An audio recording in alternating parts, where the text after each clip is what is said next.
about. And opinion can never be limited, Madam Speaker. The only point at which I felt like rising, Madam Speaker, is when a colleague referred us to standing Article 108 of our Constitution, something which is akin, Madam Speaker, to a taboo subject to those who understand the operation of this House. If there is a clause of the Constitution that has been used to disparage this House, Madam Speaker, in the counterpart House, it is that Article 108. And it broke my heart that one of the leaders today actually agreed with their position and insisted that this House is subservient to the decisions of the National Assembly. That when they make a decision, we are supposed to follow suit without question. I will, Madam Speaker, I allowed it to slide because I believed that with the wisdom of time and age, that member will come to appreciate the importance of the independence of this House and the reason why our decisions remain to be final and cannot be challenged or debated in the subsequent House, Madam Speaker. You know for a fact, as Senator Moses Kajwang alluded to, that this Constitution has been found to be inconsistent in terms of its use of the term National Assembly and Parliament. That is why you find, for example, Madam Speaker, that there are state officers that we actually vet alongside National Assembly, like the Inspector General of Police, Governor of Central Bank, and others that were left out, Madam Speaker, which points out to very glaring errors that it was actually not, it might be in letter, but not in the spirit of the Constitution, of how Parliament and National Assembly has been used interchangeably, Madam Speaker. Perhaps it was the works of an over-enthusiastic draftsman, Madam Speaker, or somebody cheekily actually did that to spite this House, Madam Speaker, and we cannot be the ones that agree to that kind of error and say that a House of equal importance in a bicameral legislation, Madam Speaker, can take leadership from the other House. I don't agree with that, Madam Speaker. But the rest of the things that have been said is what makes this House a House of debate. It's good, and it was nice, Madam Speaker, to see members debate and engage on issues. I appreciate that, whether pro or against, Madam Speaker. You know, the work of opposition is not easy. Sometimes you have to come and do certain things just for the cameras. I did that for the last 5 years, in the last time of Parliament, Madam Speaker, and we were used to it. Then Senator Maruma will frown at me because you're saying you are delaying government business. Government business must continue. Today, things change, and in future, you never know what will happen because that's the essence of politics, Madam Speaker. But I want to appreciate that further down the line, many members have agreed with us that we need to prioritize a lot of business that is before this House, Madam Speaker. The state of use of resources, Madam Speaker, in our counties is something that will trouble every senator. That we have to wait for some dubious institutions such as, I don't know, Infotrack, and I don't know which one, Wekeza, and I don't know, some funny institutions that have no history of doing professional work that can be judged by the truth of time to establish whether their work is professional otherwise, to give us the ranking of the performance of governors and county governments, Madam Speaker, is, Madam Speaker, the dereliction of duty on the part of Senate, Madam Speaker. This House, Madam Speaker, must come up with mechanisms upon which the template and the tools, Madam Speaker, for measuring performance of a county government, Madam Speaker. We cannot continue to sit here as intellectuals, you know, and just be happy to see people post. And you know how many of these findings are procured, Madam Speaker, that if you pay, then you can be ranked to be on top. You don't need to be a genius to know the performance.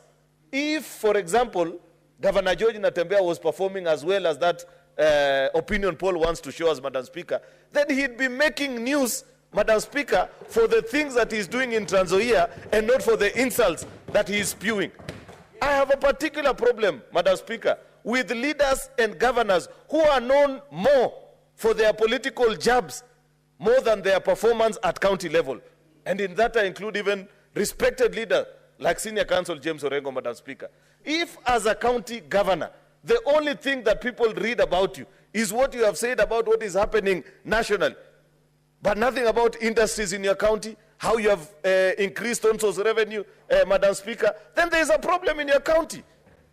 Madam Speaker, this House needs to legislate this time ways and means of measuring performance in county government. And those tools are there. There are things that we can check. How have you as a governor increased ONSO's revenue from the time that you came in?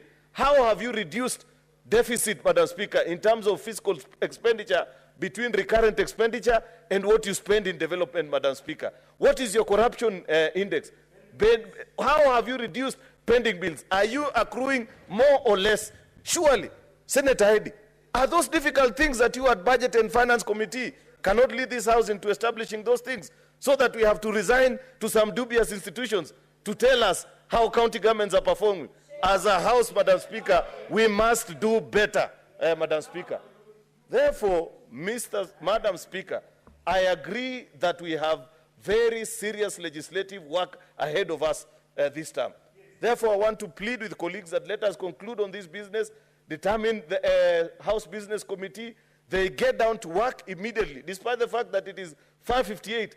Upon the voting of this motion, Madam Speaker, I am sure we shall retire to room 5 to determine the business for tomorrow, because we must fold up our sleeves and do justice to devolution, Madam Speaker. With those very many remarks, I beg to reply and urge the House to support this list. I thank you, Madam Speaker.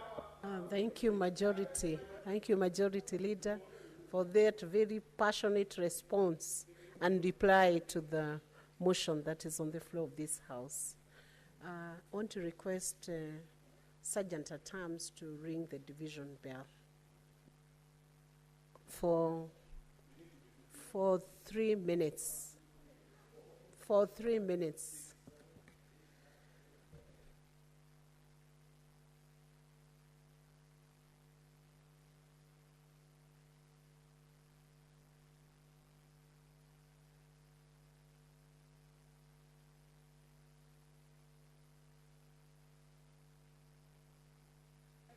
Sergeant at Arms, division bell for 3 minutes.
Honorable Senators, the House is now quorate, so I will proceed on.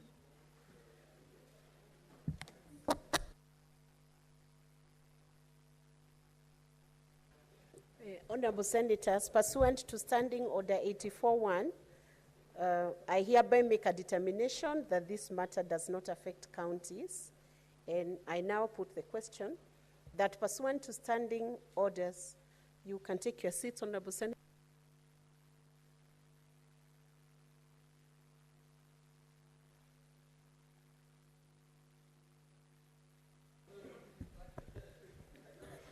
Honorable Senators, I put the question that pursuant to Standing Orders 190 and 199.3, the Senate approves the following senators nominated to serve in the Senate Business Committee for the 4th session, in addition to the Speaker of the Senate, who pursuant to Standing Order 191A shall be the chairperson of the committee, the Senate Majority Leader, the Senate Minority Leader, the Senate Majority Whip, and the Senate Minority Whip. 1, Senator Ali Ibrahim Roba, EGH MP, member. 2, Senator Fatuma Adandulo, CBS MP, member. 3, Senator Veronica Maina, MP, member. 4, Senator Wakili Hilali Kiprotich Sigei, CBS MP, member. 5, Senator Mohamed Mwinyi Haji Faki, CBS MP, member. 6, Senator Shakil Abdallah Mohamed, MP, member. 7, Senator Christo Kegehi Asige, MP, member. Will as many as are of that opinion say aye? Aye. Will as many as are of contrary opinion say nay? The ayes have it. Honorable Senators, thank you for that voice vote. After the House rises, the members of the Senate Business Committee are requested to meet in Committee Room 4 immediately after the House rises. Honorable Senators,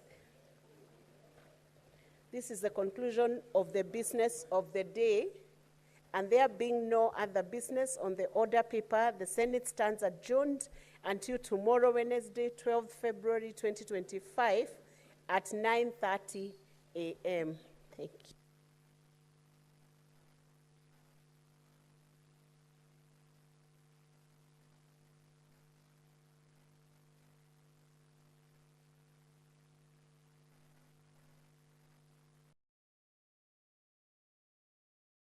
As members of parliament.